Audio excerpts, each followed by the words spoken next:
আর মায়ের হাতে সব থেকে সেরা রান্না বা সব থেকে পছন্দের রান্না আজকে তোমাদের সাথে শেয়ার করব। তোমাদের মায়ের হাতের কোন রান্নাটা তোমাদের প্রিয় সেটা জানিও। যদিও মারা যেটা রান্না করে সেটাই কিন্তু একদম অমৃতের মতো স্বাদ, কিন্তু তবুও প্রত্যেকটা রান্নার মধ্যে একটা রান্না থাকে যেটা আমাদের সব থেকে প্রিয় হয়। আমার মা রান্না করবে আর মাসির ছোঁয়া থাকবে না, এটা তো হয় না। মশলাটা বেটে দিচ্ছিল মাসি। এই মশলাটাই কিন্তু এই রান্নার আসল জাদু।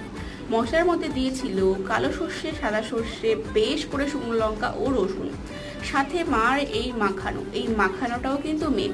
মাছগুলোকে ভালো করে এই মশলাটাতে মাখিয়ে বেশ করে তেল দিয়ে কলা পাতায় সুন্দর করে সাজিয়ে মা বসিয়ে দিয়েছিল। কড়াইতে আস্তে আস্তে করে হচ্ছিল। তারপরে এই ওল্টানোটা কিন্তু দেখবে, ওটা কিন্তু মিস করবে না, ওভাবেই ওল্টাতে হয় এই মাছটা। কিন্তু এর প্রত্যেকটা বাইট ছিল একদম স্বর্গ সুখ। প্রত্যেকটা বাইট নিতে নিতে আমি একদম স্বর্গের স্বাদ উপভোগ করছিলাম। ভিডিওটা কেমন লাগলো জানিও।